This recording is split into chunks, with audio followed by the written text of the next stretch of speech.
Let's talk about somebody else that's stealing, that doesn't belong to have a job in the NBA, but they're not a player. They a coach. Doc Rivers and the Glenn, Milwaukee Glenn, Bucks. Glenn, Glenn. Oh yeah, that's our new thing. When you dirt, we call you by your government. Glenn Glenn, Rivers. Glenn. Glenn Rivers and the Milwaukee Bucks. Milwaukee, we have a problem. But who is the problem? Is it Glenn Rivers? Is it Giannis Antetokounmpo? Or is it my guy, Dollar. Damian? No, Damian. When you lose to the Brooklyn Nets, you get Damien. called by your government. Damien. Damian Lillard. Mm-hmm. Mm-hmm. Flea, I'm gonna throw it to you. Yes, sir. Who's the problem? Who's the problem in Milwaukee? And if so, what does Milwaukee have to do? Because this is a shitstorm. I got my thoughts are all over the place with Milwaukee, so let me try to put them together so I could give it to you the right way. Pause. So my first thought is that Glenn is not the guy for them. He's not the coach for them. Me personally, I don't think Doc Rivers is an NBA level coach anymore. I think he could be a part of your team. I think he could be a lead assistant. I think he could be like around. Hold on. I think he could be around. But in terms of just being the sole leader of men, I don't think he can do that anymore. I think his coaching style is a little antiquated. I don't think he's up to date with how the NBA is, how NBA players are performing, the way you put guys in position to be the most successful. I think he doesn't have a clear picture on how to do that anymore. But then I also look at the players. Dame wanted to be in Miami. Portland didn't get a trade done with Miami, so they got a trade done with Milwaukee. So he clearly is not where he wanted to be. Last year was a clear indication of he did not want to be there and still toughed it out, going through, personal issues in his marriage, all that kind of stuff. Still toughed it out. They wound up finding their way in the playoffs. Both those guys got hurt, and so that was the end of their season. Big shout out to our guy, Gilbert Arenas. I wanted to get in his bag. This is something Gil said about himself that I thought could be applied to Damian Lillard, Giannis, and the rest of that team. Obviously, we remember Gil being, having some great years in Washington.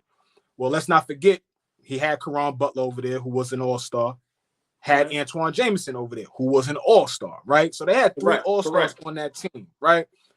But what Gil was talking about was how he would pick his spots in terms of getting his buckets. Start of the game, he would allow Caron and Antoine Jameson to be more aggressive. He's being that prototypical point guard and trying to find guys, right? So now how he's allowing Caron and Antoine to get in the rhythm. While they're getting the rhythm, they're also drawing fouls. So between the two of them, by the 5 or 6 minute mark of the first quarter, we got you in the penalty, or at least close to the penalty. Right. Now, as the guy who always has the ball in his hands, Gil, who is the hibachi, now I'm gonna be aggressive. Now I'm gonna play the foul line. Now, whoever's guarding me, they can't play me as tight because you send me to the line, that's 2 points. Right? So I think Dame should take a page out of Gil's book and allow Giannis to be Giannis early on. Dame, you be the closer at all points. Dame, you let Giannis get to the free throw line, draw fouls, all of that, and now you being aggressive. Can't nobody guard you when you aggressive. Ain't no guard in the league that can stay in front of Dame. Right. Nobody can't fuck with him when he's aggressive. So, as much as we, go back and forth with Gil's our guy, but I thought what he said was like spot on.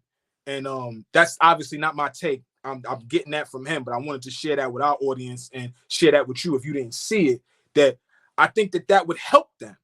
Again, a different style coach, I think, would be better. If they still had Bud Budenholzer, I think this thing would be a lot different.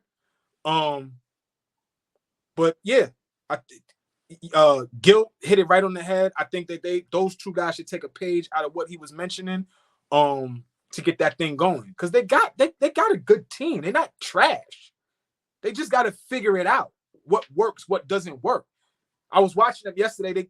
Too many times they go 2, 3, 4 minutes without scoring. You got Giannis on your team and Dame Lillard, and you're going through lulls where you don't score. I don't know, OG, how you see it, what you looking at. I know you got a big disdain for Glenn. Where you putting blame? What you thinking? So, it's easy to put the blame on Glenn Rivers. That's easy to do. He makes it easy. Pause.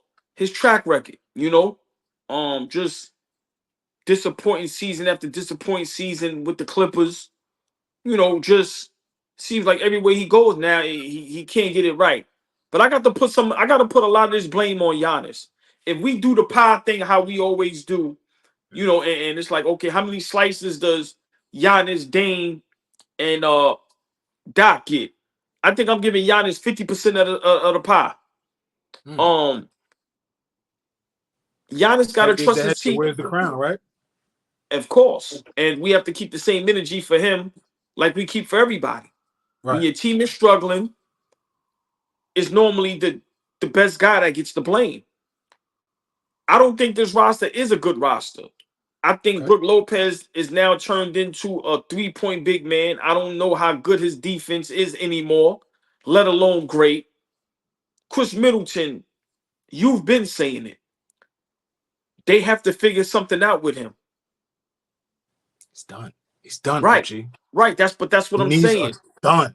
Right. So for me, Giannis, it seems like he wants to put everything on his shoulders, but it's not working. It's not working. And I realized in today's NBA now, you have to have damn near a borderline all-star team to be successful. Because Giannis can't do it. Wait, you said it. Giannis and Dame Lillard goes on 2, 3, 4-minute droughts where you can't score the ball. This is Giannis.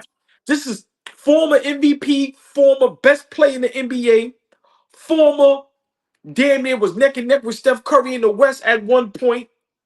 One of the best players in the Western Conference when it was the Western Conference. These guys are going through droughts on offense. Yeah, it was blowing me away yesterday, OG. I was like, what is going on right now? It's something going on, and this is why I've always been skeptical of Giannis, and y'all used to flame me on it. Like I said, for me, I don't know what it is, but you have to trust your teammates more. You can't do it by yourself.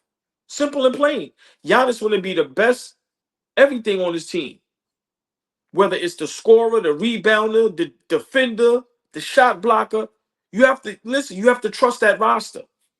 Doc Rivers is not going to be the one to get it. I disagree with you, Fleet. I think Doc Rivers needs to go coach in high school somewhere, bro.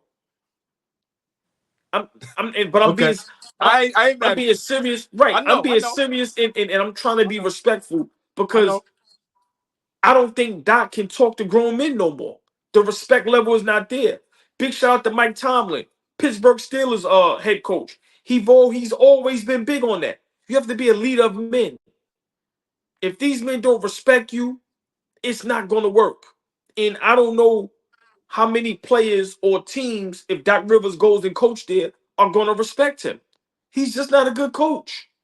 Mike T had to evolve over the years, right? Exactly. Who he was in 2010 when they 09 when they won that championship. He's probably a very different coach than he is 15 years later, right? Yes. Very different. Yes. Another guy I want to bring up. You kill him, but I think that's a big piece on why he's still a coach, why he's still able to relate to some of these young guys, because he's had to adapt over there. Greg Popovich. I know you kill him, but there's a reason why he's able to relate to a Wemby, to a Stephon Castle, to a Jeremy Sohan, to a Kendall Johnson. All of these guys talk highly of him. Like I was looking at something on YouTube the other day and seeing it was time I sent it to. It was like titled Young Guys Talk Pop. And the gist of it was how really the only reason why he's still around is because he's figured out a way to not be that old school guy. He still has that old school stuff, but he's able to relate to today's player. And a lot of guys don't do that. Glenn can't do it. He don't know how to do it. So it ain't resulting in good coaching. Pop has such a rich history that it whatever. Okay, you losing now. All right. You're not able to You're not able to compile championships like you did. All right. Like Glenn don't have the resume that Doc has. So he ain't got much to rest on. These kids love Pop. These kids don't like Glenn. I'm gonna leave the Pop thing alone because I go on my rant, and this ain't about Pop. I'm not trying to say nothing that Pop is great right now. I'm just telling you, he's relating to these kids. Are we neglecting the fact that the league might have caught up to Giannis and Dame Lillard's game? Let me explain. Giannis, you can't just run people. Go ahead. All right, I mean, it looks like the league is catching up to Joker as well. I know it's only 3 games. Listen, I hear me out. Yeah, I'm listening. A guy like Dame Lillard, you don't really have a handle. If you're not knocking down logo 3-point shots, what else are you doing? It doesn't amaze anymore. Do you see guys like John Morant, Steph Curry, Brunson? You see what they doing offensively? Dame doesn't get his guys involved. Giannis, people say Gilbert Arenas, big shout out to Gil. He even said it. He ain't got no bag. So for me, like you said, Flea, coaching, evolving, players evolving. Dame Lillard and Giannis are the same players 3, 4, 5 years ago. The league has evolved. And you notice it's going back a little bit to a little bit of post up.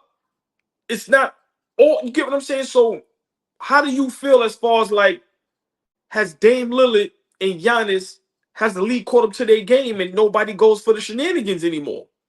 I'm not ignoring Phoenix Plays Z, but he's rolling right now on Giannis.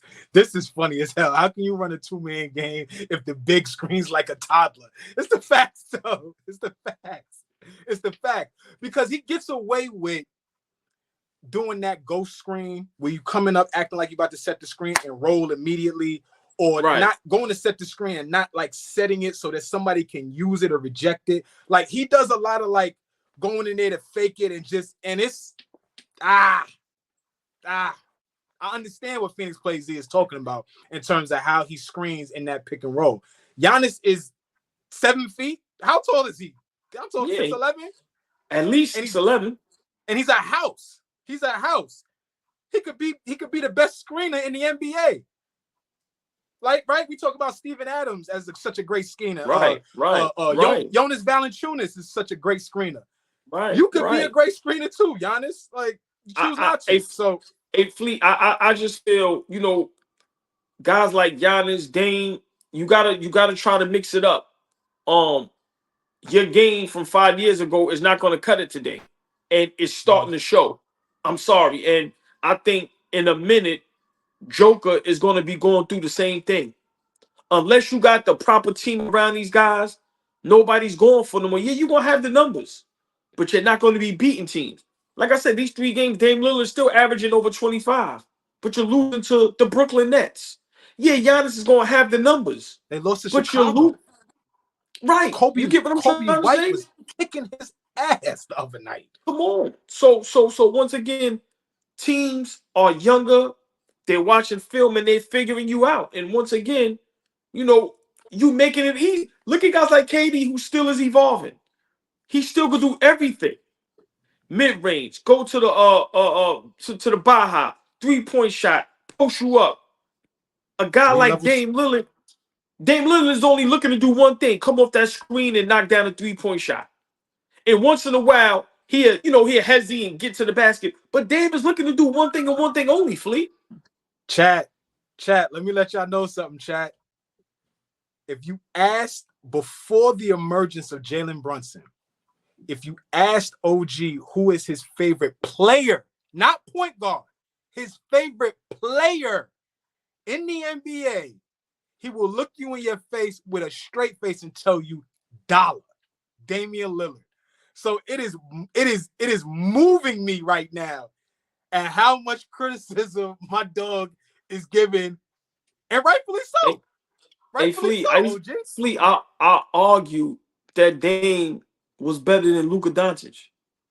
Yes, I remember. I remember. Hold on. Let me say it again real quick. I argue Dame Lillard is better than Luka Doncic. And I don't want to disrespect Dame by, using your line, not even close, but it's not even close. It's not even close. It's not even close, OG. So, Brunson bag is deeper. Listen, and when Milwaukee made the trade, I went berserk. I said, "Oh, Milwaukee's winning the finals." Yes. You pick, remember, because my thing was always Dame never had that guy next to him. Yes. So now it's a load taken off of him. You got another super duper, and it's not working. Yeah. Only thing I can guess, and I can see as I watch the games. Prime example: look at a guy like John Morant. When he got the ball, you don't know what he going through. Still with Steph Curry running around screens, I'm saying Dame and Giannis, they have to evolve, or they will be like this for the next 5 to 10 years. They will struggle, and this is why, what's the name is so important for them. What's our guy that's always hurt in Milwaukee? Middleton. This is why Middleton was so important, because he could mix it up. Remember, Middleton could put the ball on the floor and get his own shot. Middleton could knock down a three. Middleton mid-range was legit, and he could get to the Baja. What made them think,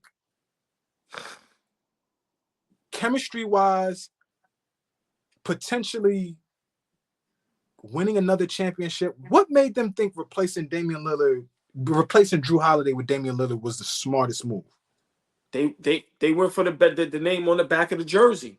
I for the life of me, like, obviously hindsight is always 20/20. But even then, when the deal was done and the moves were made, I was a little skeptical, because I'm like, it's probably right. Because here's the thing, OG. What happens is that now I got to get some legit offensive firepower in here to make up for Middleton being dog shit, right? So I got to go get Dame Lillard, right? But now I lose everything that Drew Holiday provides. Everything, right? And the fact that Drew could score the ball too. Obviously not at the clip that Dame does. But but when he Drew needs to, he put the ball in. If you need a dub, you need Drew to go get you a dub, he will get you a dub. Yes, I agree. An effective dub. And it's going to stop the opposing best player. And it will defend the opposing team's big. And it's going to be your prototypical point guard. Point guard.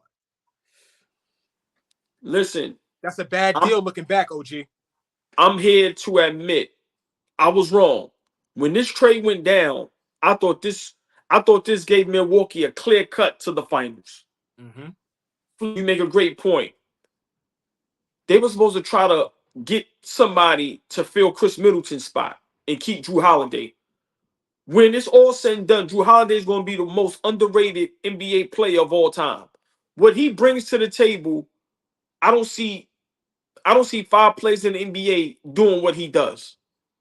Seriously. And this is what Drew Holiday is to Boston and what he was to Milwaukee. That's what we need OG to be. I'm not saying OG can beat Drew Holiday, but how, like you said, we need 20 tonight? Got y'all. All right, I might got 6 tonight, but what I'm doing on the defensive end makes up for all of that. So I agree. That was a bad trade, but Milwaukee's in trouble, Flea.